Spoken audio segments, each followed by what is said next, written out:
Oke, kali ini gue ingin berpendapat ya. Sebelumnya saya perkenalan diri dulu, Ferdi Bawanta. Oke. Dan ya gue lagi nyetir, cuman biasanya kalau lagi nyetir nih ide-ide apa yang mau disampaikan itu bisa lebih fokus kalau gue ya. Nah, jadi gini, kenapa setiap fighter itu harus meniru Theodorus Ginting ya? Dan kenapa juga bisa dibilang Theodorus Ginting itu sangat berpengaruh dalam dunia MMA nasional, tingkat nasional. Ya, kalau saya bilang kenapa harus ditiru, ya bukan masalah ditiru bagaimana sikapnya, bagaimana tingkat kearogansinya, ya itu kan semua cuma gimmick, kita sudah tahu itu, dan berapa orang-orang teman-teman sudah bisa paham lah seperti itu ya. Nah, gini ya, selama ini gue juga pengamat antusias dari MMA ya, dari tingkat internasional ataupun nasional ya, dan gue juga memang kebetulan pernah juga include di dalam One Pride ya, istilahnya fight kayak begitu ya.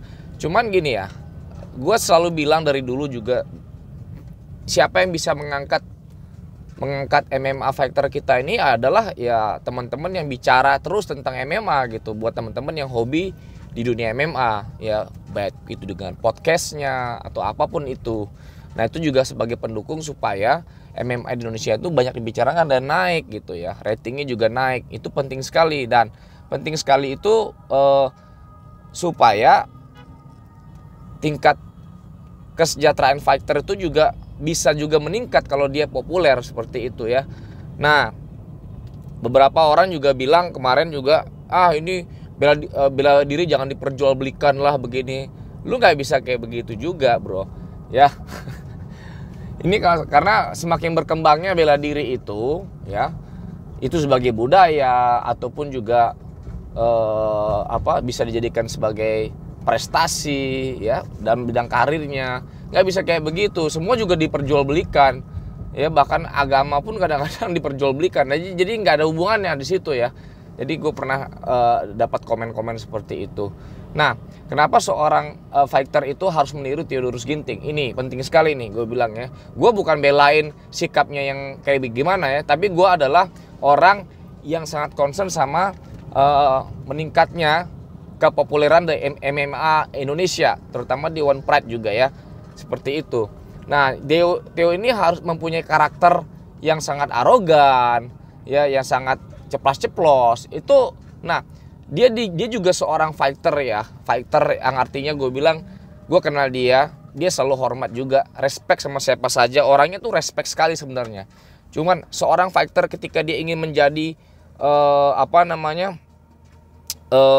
panutan tuh kayak gimana ya, tapi bukan panutan itu, dia ingin dalam bidang lain itu dia ingin menjual fightnya supaya MMA itu bisa meningkat juga. Jadi orang-orang tuh dia mentransformasi dirinya menjadi sebuah tokoh karakter gitu ya. Kayak gue juga istilahnya ya, kalau gue main film ya atau aktor kayak gitu ya, orang juga ngelihat aktornya itu, tokohnya itu, yaitu filmnya itu selama 2 jam tuh dilihat, oh iya begini, baik itu aktor jahat kan atau apapun itu menghibur kita, dan juga ada pesan-pesan yang ada di sana. Dan menurut gue respect sama Theodorus Ginting karena mungkin dia dibully terus sekarang ya, karena sikapnya seperti itulah ini ya. Gue bukan big fans juga sama sikap yang seperti itu sebenarnya, tapi gue hanya sedikit mengambil sisi lainnya daripada sikap ini. Jadi setiap fighter tuh harus bisa mempunyai karakter dan menjual, berani berbicara, berdiplomasi ya. Bagaimana, apakah lu begini, karena orang mau lihat itu sebenarnya. Karena di Indonesia ini kita bisa bilang kita tuh senang banget nyinyirin orang, konflik tuh paling senang, bangsa kita tuh, kita harus akui doyan banget sama konflik. Nah, gue sendiri, gue juga pingin nih menjadi karakter jahat gitu ya, tapi mungkin nggak sekuat dia gitu. Bahkan bulian netizen semua tuh kayak begitu. Mungkin lah dibilang itu kan cuma mau naikin rating lah, mau naikin apa, ya enggak apa-apa. Setidaknya kalian terhibur dengan kontribusi pendapat-pendapat ataupun opini-opini yang kalian punya. Ya itu juga ibaratnya menghibur dan kontribusi dalam dunia MMA, dan kalian membicarakan terus tentang MMA itu. Artinya jangan melihat sebagai sudut pandang sendiri saja, tapi kita lihat scope yang lebih luas. Nah, maksud gue kenapa setiap fighter di One Pride pun juga atau siapapun itu harus bisa mempunyai karakter yang nggak mesti kayak Harris Theo, nggak mesti kayak Conor McGregor. You bisa cari sendiri karakter seperti apa yang lo mau kayak gitu. Kayak gue misalnya gue bilang berapa teman-teman gue fighter, ya gue suka banget sama Naruto, ya itu jadi opening lu bisa jadikan gimmick seperti itu gitu. Kalau misalkan kayak sekarang nih misalnya, contoh ya banyak pemegang juara ataupun pemegang sabuk yang tidak populer juga sebenarnya. Nobody knows, karena apa? Ya terperangkap dalam sebuah prinsipal, oh kalau saya sebagai seorang ini harus begini. Itu maaf ya, kalau di dunia industri itu udah kayak kebiasaan banget, udah basi gitu loh. Misalkan ya gue dulu dibully, gue dulu begini, terus gue sekarang jadi fighter begini, inspirasi. Itu tuh udah basi kayak begitu. Ibaratnya kalau ngomong film silat zaman dulu, tahun 70-an, pasti temanya balas dendam mulu. You kill my brother. Abis itu, filmnya begitu aja terus.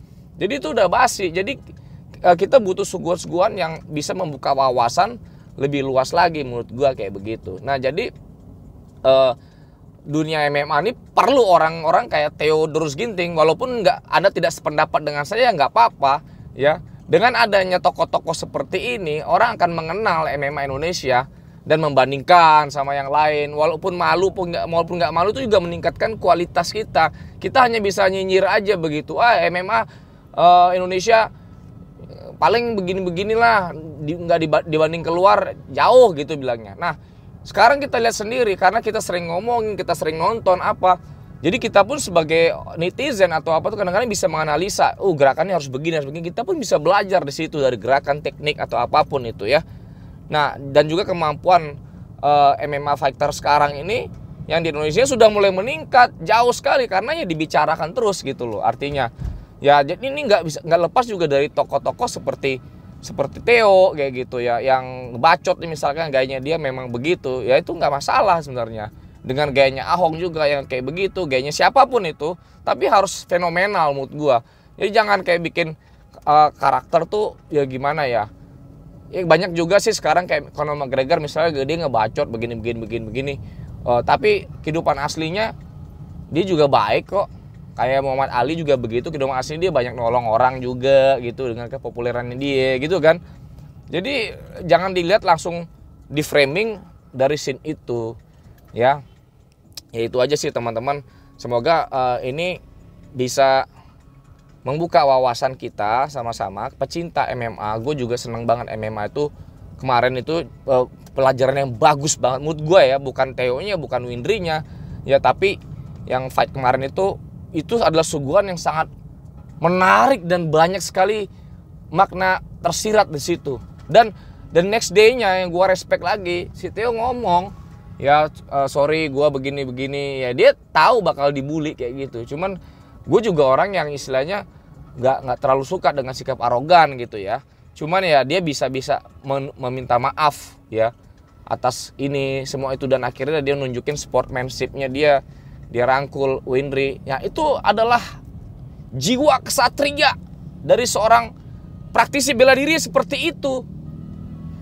Ya gue selalu ngomong kan dulu ya, kalau misalnya orang tahu gue istilahnya ya, gue ngomong jiwa kesatria itu harus bukan jiwa kesatria itu bukan kayak lu jago terus lu melakukan suatu kebaikan, enggak, berani minta maaf atas kesalahannya dia, itu adalah jiwa kesatria yang paling utama. Itu enggak gampang guys, meminta maaf dan ibaratnya pasrah gitu ya akan kesalahannya, itu adalah jiwa kesatria tertinggi guys ya, percaya deh ya. Kalau teman-teman juga ini, jadi ya semoga teman-teman bisa pecinta MMA ini bisa berkembang, dan gue akan sering memberikan analisis seperti ini dan juga opini dan juga reaksi ya. Ini kebetulan fightnya Theo sama Windry ini cukup menarik untuk dibahas menurut gue ya. Jadi itu aja sih pesan-pesannya teman-teman. Semoga fighter-fighter bisa membentuk karakternya, dan juga jangan langsung menjudge ini begini-begini gitu ya. Ibaratnya ini kita semua cinta akan MMA, kita semua ingin MMA itu berkembang juga di Indonesia ya. Jadi seperti itu. Oke semuanya, selamat sore. Semoga kata-kata saya, mohon maaf kalau ada salah kata ya. didengar. Oke, jangan lupa ya subscribe dan klik, segitu kayak YouTuber dah. Oke, ciao.